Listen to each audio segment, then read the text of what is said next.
तो जो भी साथी नए जुड़े हैं वो जाके वो क्लासों को जरूर देखना। मैं केवल उतना ही सामग्री आप लोगों को पढ़ाऊंगा जो आरटीजीएसयू में पूछने की संभावना है। ज़्यादा कंटेंट डाल के भ्रमित करने में कोई फ़ायदा नहीं है, नहीं तो मैं एक तरफ से पढ़ाना शुरू कर दूँ तो बहुत टाइम होगा और लंबी क्लास जाएगी जिसमें आप लोग ज़्यादा भ्रम में पड़ जाएंगे। तो केवल वही सटीक प्रश्न समझना है जो मुझे लगता है कि हाँ ज़रूरत इससे जुड़ सकती है, वही मैं आप लोगों से प्रश्न बताऊंगा। तो शुरू करते हैं। संघ की व्यवस्थापिका को किस नाम से जाना जाता है? तो ये जाना जाता है, हम लोग ऑप्शन देख लेते हैं। पहला ऑप्शन है राष्ट्रपति, दूसरा है मंत्रिपरिषद, तीसरा है संसद और चौथा है प्रतिनिधि सभा। तो ये थोड़ा प्रश्न अच्छी तरह, संघ की व्यवस्थापिका को किस नाम से जाना जाता है? तो व्यवस्थापिका किसको कहेंगे हम लोग? संसद को कहेंगे। तो इसका हमारा ऑप्शन डी। ठीक है। भारतीय संसद के कितने अंग हैं? थोड़ा शब्दों को समझना, कितने अंग हैं? भारतीय संसद के जो अंग है वो है 3, लोकसभा, राज्यसभा और राष्ट्रपति। लेकिन भारतीय संसद में सदन कितने हैं? तो सदन है हमारे 2, उच्च सदन और निम्न सदन, लोकसभा और राज्यसभा।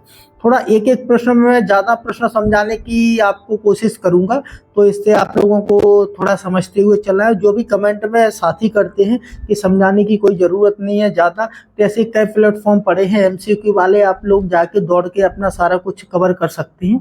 ऐसा ज़्यादा समझने की ज़रूरत नहीं है। जिसको भी लगाओ कि जल्दी हम लोग सारा कवर कर लें, सारा प्रैक्टिस कर लें, तो वो वहाँ से कर सकते हैं। यहाँ कुछ लोग जिनको विश्वास है वही हम लोग हमारे साथ क्लास करेंगे, बाकी ज़्यादा भीड़ जोड़ने की आवश्यकता भी नहीं है। ठीक है। राज्यसभा को कहा जाता है, थोड़ा शब्दों पर गौर करना है। क्या कहा जाता है? उच्च सदन बिल्कुल कहा जाता है, स्थायी सदन ये भी कहा जाता है, राज्यों की परिषद। थोड़ा इस वाले आप पॉइंट में कंफ्यूजन हो जाती है, क्योंकि राज्यों की परिषद राज्यसभा को ही कहा जाता है। जो आप राज्य में उच्च सदन होता है वो है विधान परिषद, राज्य परिषद नहीं होता है, विधान परिषद होता है। तो ये ऑप्शन हमारा डी है सभी। ठीक है। अगला प्रश्न हमारा, लोकसभा को कहा जाता है, क्या कहा जाएगा? प्रतिनिधि सभा, लोगों का सदन, अस्थायी सदन, लोकप्रिय सदन, सभी। तो ये ऑप्शन हमारा 5 है और ये सभी के सभी नामों से लोकसभा को जाना जाता है। शायद संसद और राष्ट्रपति से ऐसा प्रश्न पूछने की संभावना मुझे लग रही है, तो इसलिए आप लोग चर्चा कर लेंगे। संसद को भंग करने के लिए कौन सक्षम है? कौन भंग कर सकता है संसद को? अब यहाँ प्रधानमंत्री, उपराष्ट्रपति, राष्ट्रपति, राज्यपाल। तो संसद को भंग करने की शक्ति संसद को, मैं यहाँ समझा दे रहा हूँ, राष्ट्रपति को है। ये संसद भंग नहीं होगी पूरी, उच्च सदन तो कभी भंग होगा ही नहीं, ये भंग होगा जो निम्न सदन, लोकसभा भंग होगा। ठीक है। तो संसद को भंग करने के लिए जो सक्षम है वो राष्ट्रपति, केवल लोकसभा के लिए, राज्यसभा को भंग करने के लिए सक्षम नहीं है। तो यहाँ प्रश्न को बस पढ़ लेना आप, कहीं भी कोई भी जीके का प्रश्न है उसको पढ़ लेना, वो अपने आप उत्तर लगा के आएंगे। किसी भी मेरे विषय से यदि मैं संपूर्ण क्लास करवा देता हूँ। ठीक है। भारतीय संसद की संप्रभुता प्रतिबंधित है राष्ट्रपति की शक्तियों से, प्रधानमंत्री की शक्तियों से, उपराष्ट्रपति की शक्तियों से, न्यायिक समीक्षा। पहली बात तो आप लोग ये जान लें कि हमारे यहाँ का जो राष्ट्रपति होता है वो इंग्लैंड के, ब्रिटेन के सम्राट के बराबर होता है। ठीक है। दूसरा, जो संसदीय प्रणाली ली गई है वो इंग्लैंड से ली गई है। अब वहाँ पर संसदीय सर्वोच्चता है, हमारे यहाँ न्यायिक समीक्षा की सर्वोच्चता है। हमारे यहाँ के संविधान के जो संविधान सभा के सदस्य थे उन लोगों ने न्यायिक समीक्षा को सर्वोच्चता दी है। ठीक है। संविधान को सर्वोच्चता दी है, ना कि संसद को। तो यहाँ हमारा ऑप्शन डी निकल के आता है। धोखे में संसद को सर्वोच्च नहीं बोल के आ जाना है। न्यायिक समीक्षा की सर्वोच्चता है संविधान की। संविधान का रक्षक सुप्रीम कोर्ट है, तो यही वो न्यायिक समीक्षा संसद की किसी भी कानून पर कर सकता है। यहाँ समझना है अच्छी तरह से। फिर संसद के कितने सत्र होते हैं? संविधान में जो सत्रों का जिक्र है वो सत्रों का जिक्र है बजट, मानसून और शीतकालीन सत्र। लेकिन एक होता है विशेष सत्र, कभी कैसी आपातकालीन स्थिति में विशेष सत्र भी बुलाया जाता है। तो ये ऑप्शन डी है 4, कहीं धोखे में ऐसा ना आपसे पूछ लिया जाए। और जहाँ तक अधिकतर ऐसी चीज़ें पता नहीं रहती हैं आपको, एक छोटी छोटी चीज़ें विशेष, क्योंकि जब आपके 2025-24 वाले एग्जाम में पूछा गया कि राष्ट्रपति का चुनाव कौन करता है, तो इसमें ये बड़ा गहराई वाला प्रश्न था। इसलिए ऐसे प्रश्न भी अब हम लोगों को पढ़ना चाहिए और उत्तर पता होना चाहिए। संसद के दोनों सदनों की संयुक्त बैठक का प्रावधान है। ये एक आर्टिकल 108 में प्रावधान है। संविधान संशोधन विधेयक के समय पर, वित्त विधेयक के समय पर, साधारण विधेयक के समय पर, उपराष्ट्रपति की निर्वाचन समय। तो जब संसद की संयुक्त बैठक आहूत की जाएगी तो इसमें राष्ट्रपति करेगा, लेकिन कब करेगा? जब साधारण विधेयक, जब उच्च सदन और निम्न सदन में, राज्यसभा और लोकसभा में मतभेद हो जाए। बाकी संविधान संशोधन विधेयक अलग अलग में करना पड़ेगा पास हमको, वित्त विधेयक अलग अलग में करना पड़ेगा। राष्ट्रपति का उपनिर्वाचन में कोई मतलब ही नहीं है। ठीक है, अगला प्रश्न हमारा, कौन सी प्रथा संसदीय प्रणाली को भारत की देन है? ये थोड़ा बड़ा ट्रिकी है। मुझे लगता है ये अधिकतर क्या, ज़्यादा से ज़्यादा 90% जितने भी पॉलिटी पढ़े होंगे लोग, उनको पता नहीं होगा ये प्रश्न। शून्यकाल, प्रश्नकाल, स्थगन प्रस्ताव या कटौती प्रस्ताव। तो ये हमारा भारत संसदीय प्रणाली की जो देन है वो है शून्यकाल की। ठीक है, एक हमारा प्रश्नकाल होता है जो राज्यसभा में शुरुआत में ही शुरू होता है। तो बिना कार्रवाई जैसे ही राज्यसभा की शुरू होती है उस समय आप लोग प्रश्न कर सकते हैं, और शून्यकाल में आप लोग व्यक्तिगत चर्चाएं कर सकते हैं। तो ये हमारी भारतीय संसदीय प्रणाली की देन है। अगला प्रश्न, अस्थायी संसद भारत में कब तक अस्तित्व में रही? ये थोड़ा पिछली बार लोकसभा का अध्यक्ष कौन है ये प्रश्न पूछ लिया गया था, तो इससे हमारे ये भी बन सकता है। जैसे हमारा प्रथम राष्ट्रपति सभी को पता हुआ राजेंद्र प्रसाद साहब रहे हैं, और सबसे ज़्यादा कार्यकाल उन्हीं का रहा है, ये भी उनके नाम एक उपलब्धि हासिल है। 26 जनवरी 1950 संविधान लागू हुआ। 15 अगस्त 1947 हमारा भारत गणतंत्र स्वतंत्र हुआ। 26 नवंबर 1949 अंगीकृत किया गया संविधान। 17 अप्रैल 1952 यहाँ पर हमारे आम चुनाव हो चुके थे, तो इसके बाद संविधान सभा को भंग कर दिया गया, जो अस्थायी संसद बोलते हैं उनको। अब यहाँ से हमारा नई संसद का गठन हो गया था। तो ये थोड़ा समझ में रखना है। भारत में कार्यपालिका का अध्यक्ष कौन होता है? ये शब्द देखना, कार्यपालिका का अध्यक्ष। और राष्ट्र का संवैधानिक अध्यक्ष या संवैधानिक प्रमुख, भारत का प्रथम नागरिक कौन होगा? ये होगा हमारा सारा कुछ राष्ट्रपति।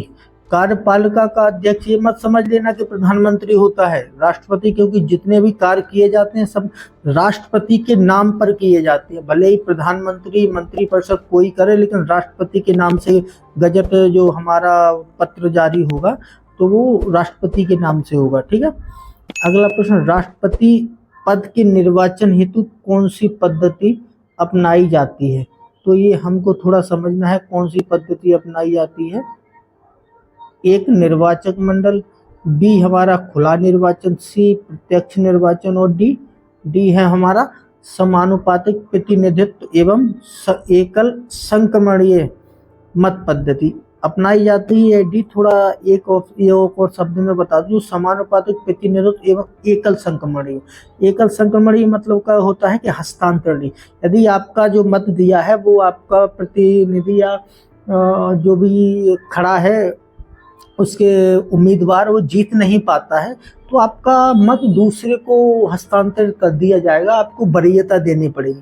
जैसे मैं चुनाव लड़ूंगा राष्ट्रपति की, आप सब लोग हमारे जो क्या बोलते उसको मान लेते हैं समर्थक और प्रस्तावक हैं, तो उसमें आप लोग मुझे वोट करने आएंगे तो पहले मेरा नाम लिख देंगे कि चतुर्वेदी सर को हम बनाना चाहते हैं राष्ट्रपति।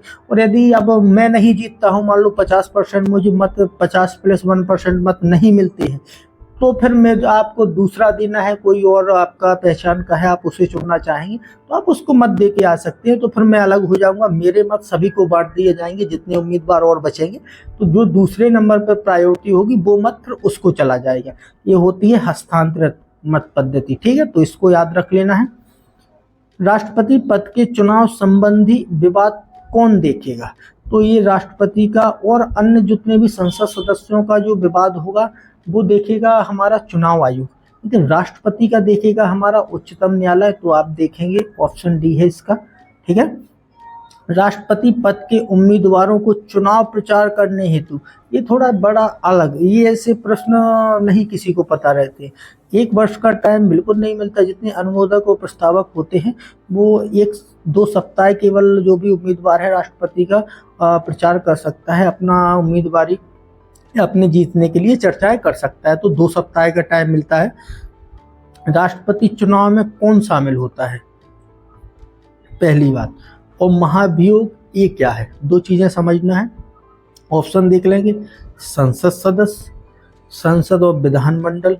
ये थोड़ा देख लेना है। विधानमंडल जब आएगा तो उसमें आ जाता है सब कुछ, जैसे हमारा संसद में उच्च सदन और निम्न सदन आएगा, विधानमंडल में उच्च सदन और निम्न सदन दोनों आ जाएंगे। विधानसभा ये इसमें केवल हमारा निम्न सदन आएगा, शब्दों पे गौर करना। राज्यसभा और विधान परिषद, संसद और विधानसभा निर्वाचित सदस्य। तो इसका हमारा ऑप्शन डी रहेगा, क्योंकि एक प्रश्न और अभी वर्तमान सरकार ने एक संशोधन किया था कि जो लोकसभा में 2 एंग्लो इंडियन को मनोनीत करने का प्रावधान था वो हटा दिया। तो 543 संख्या अभी हमारे चुनाव होते हैं वर्तमान में, ठीक है। 12 अभी भी राज्यसभा में मनोनीत होते हैं, तो इनको राष्ट्रपति चुनाव में मत डालने का अधिकार नहीं है, ये भी याद रखना। संसद के लोगों को नहीं, संसद में जो मतदाता है उनको चुनाव में मत देने का अधिकार है, और जो निर्वाचित हैं, जो जनता द्वारा चुने गए हैं, ठीक है, तो इनको जनता द्वारा मतलब एक हो जाता है, जैसे आप राज्यसभा का मान लेंगे तो राज्यसभा सीधे प्रत्यक्ष रूप से जनता से, विधानसभा के लोग चुन के आए हैं तो जनता का प्रतिनिधित्व करेंगे, और फिर यहाँ पर वो राज्यसभा के सदस्य भेजेंगे तो वो सीधे माना जाता है कि प्रत्यक्ष रूप से जनता के द्वारा चुने जाते हैं, ठीक है। राष्ट्रपति की शपथ और अपना त्यागपत्र किसे सौंपेंगे। एक थोड़ा और, मैं एक शब्द यहाँ पर और था, महाभियोग। ये महाभियोग की समझ लेंगे, जब राष्ट्रपति को हटाना हो तो फिर राष्ट्रपति को हटाने में संसद के द्वारा महाभियोग चलाया जाता है। राष्ट्रपति को 14 दिन पूर्व ये सूचना दी जाती है कि आपके ऊपर महाभियोग चलाया जाएगा। किस कारण चलाया जाएगा ये भी सुन लेना। यदि संविधान का अतिक्रमण उल्लंघन करता है, इसके आधार पर महाभियोग लाया जाएगा। इसमें जो वोटिंग होगी वो केवल राज्यसभा और लोकसभा के निर्वाचित मतदाता सदस्यों की होगी, इसमें फिर विधानसभा का नहीं होगा कोई रोल, तो इस पर थोड़ा विशेष गौर कर लेना है, ठीक है। राष्ट्रपति की शपथ और अपना त्यागपत्र किसे सौंपेंगे। शपथ तो सबको पता होगा, मुझे लगता है नहीं पता तो ध्यान दे लेना, मुख्य न्यायाधीश को। लेकिन जब राष्ट्रपति अपना त्यागपत्र महाभियोग हो जाएगा, उस त्यागपत्र सौंपेंगे तो वो सौंपेंगे उपराष्ट्रपति को, ठीक है। तो ये दोनों एक ही प्रश्न में मैंने दोनों प्रश्न मर्ज कर दिए हैं, दोनों देख लेना है। शपथ कौन दिलाता है, और शपथ का मतलब नियुक्ति न्यायाधीश करते हैं उपराष्ट्रपति, ठीक है। त्यागपत्र लेंगे तो बी और सी दोनों हैं। सबसे लंबे समय तक भारत के राष्ट्रपति कौन रहे। जीबी मावलंकर साहब, मीरा कुमार, ज्ञानी जेल सिंह, और अगला है हमारे राजेंद्र प्रसाद। तो ये राजेंद्र प्रसाद प्रथम एवं लंबे समय तक रहने वाले राष्ट्रपति। निम्नलिखित में से किस राष्ट्रपति नियुक्ति नहीं करता। किसकी राष्ट्रपति नियुक्ति नहीं करता, ये थोड़ा गलत हो गया है। राजकीय भाषा आयोग, ये आप राज्य की भाषा आयोग ये नहीं समझ लेना कि इसकी नहीं, इसकी भी करते हैं। वित्त आयोग की नियुक्ति होती है। संघ लोक सेवा आयोग की यही राष्ट्रपति सब कुछ से नियुक्ति। केवल नीति आयोग ये हमारा प्राइवेट आयोग है, तो इससे इसकी नियुक्ति राष्ट्रपति साहब नहीं करेंगे, ठीक है। अगला प्रश्न हमारा, राष्ट्रपति संसद के लिए कितने सदस्यों को नामित कर सकते हैं। अभी ये थोड़ा फंसाने वाला हो गया। देखो, राज्यसभा में 12 लोगों को मनोनीत कर सकते हैं, नामित कर सकते हैं, और लोकसभा में 2 लोग, तो 2 लोग तो हट गए हैं, तो अब केवल 12 बचेंगे। ऑप्शन इसका बी आएगा, ठीक है। अगला प्रश्न हमारा, किस विधि के प्रश्न सर्वोच्च न्यायालय से परामर्श लेने का अधिकार है। किसी विधि के प्रश्न पर राष्ट्रपति को सर्वोच्च न्यायालय से परामर्श लेने का अधिकार है, ऐसा प्रश्न है। तो इसको जो जिक्र किया गया है, ये अनुच्छेद 143 में किया गया है। तो इस पर हम लोग पीएम, मंत्रिपरिषद, संसद और उच्चतम न्यायालय, तो यहाँ पर थोड़ा एक मिस्टेक हो रही है। किसी विधि के प्रश्न पर सर्वोच्च न्यायालय से परामर्श लेने का अधिकार है। हाँ, ये गलती ये हो गई कि यहाँ उच्च न्यायालय नहीं आना चाहिए था, और यहाँ जो आना चाहिए था वो आना चाहिए राष्ट्रपति, ठीक है। तो आप लोग इसको सुधार लेंगे। यहाँ प्रेसिडेंट है, ठीक है। तो यहाँ राष्ट्रपति को ये शक्ति है कि 143, क्योंकि अभी वर्तमान में राष्ट्रपति और उच्च न्यायालय के जो हमारे चीफ जस्टिस है इनमें थोड़ा गतिरोध देखने को मिल रहा है। इस वजह से ये प्रश्न आपको पूछा जा सकता है। राष्ट्रपति ने आर्थिक संकट की घोषणा कब की? पहली बात तो मैं बता दूं कि 3 बार हमारे यहाँ आपातकाल की घोषणा हो चुकी है। पहले तो 1962 में हुई थी, दूसरी 65 में नहीं हुई है, सॉरी 71 में हुई है, और तीसरी हमारी 75 में हुई है। तो पहली बात तो ये याद रख लेना कि 65 में आपातकाल की घोषणा नहीं होती है। एक बार वित्तीय आपातकाल जब हमारा घोषित हुआ है तो ये हुआ है 1962 को, ठीक है। ये हमारा आंतरिक अशांति के आधार पर 75 में इंदिरा गांधी जी द्वारा और 1971 में पाकिस्तान के बाहरी आक्रमण के आधार पर किया गया था, ठीक है। तो ये आपको सबसे पहले जानने की कि भाग 18 में उल्लेखित है। आर्टिकल 352, 356 और 360, तीनों में, एक में राष्ट्रीय आपातकाल, एक में राष्ट्रपति शासन और एक में वित्तीय आपातकाल। ये राष्ट्रपति के पास शक्तियां हैं, ठीक है। अभी जो वित्तीय आपातकाल की आर्थिक संकट की हम लोग चर्चा कर रहे हैं वो 360 में उल्लेखित है। तो ये तीनों चारों प्रश्न यहीं से निकलेंगे। एक, राष्ट्रपति को आर्टिकल 72 के अनुसार शक्ति है कि वो मृत्यु दंड को क्षमा कर सकता है, बाकी सारी राज्यपाल के बराबर शक्तियां मिलती हैं। किस मुख्य न्यायाधीश को भारत के राष्ट्रपति के रूप में कार्य करने का मौका मिला?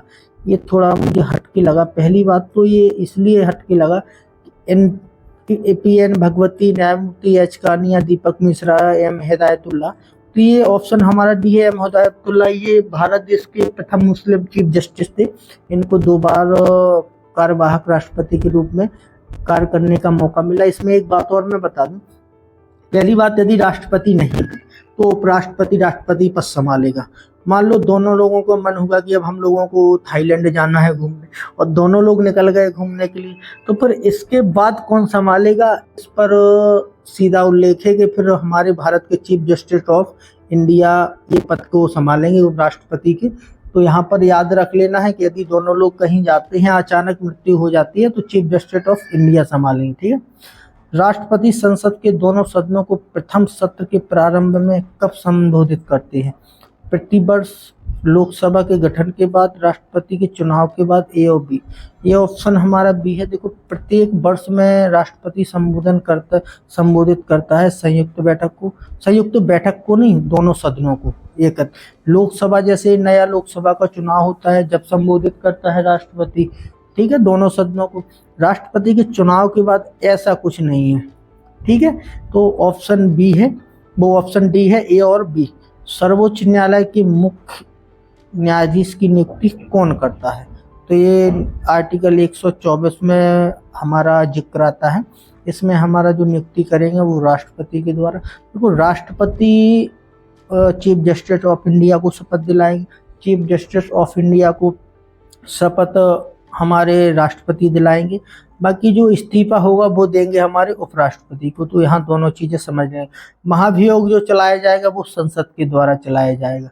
जितनी भी चीजें आर्टिकल 74 में कहा गया है कि मंत्रिपरिषद की सलाह राष्ट्रपति को बाध्यकारी होगी, मतलब इसका ये कि जो प्रधानमंत्री राष्ट्रपति को सलाह देंगे ये संविधान प्रमुख माने जाएंगे राष्ट्रपति। राष्ट्रपति अध्यादेश कब जारी कर सकता है?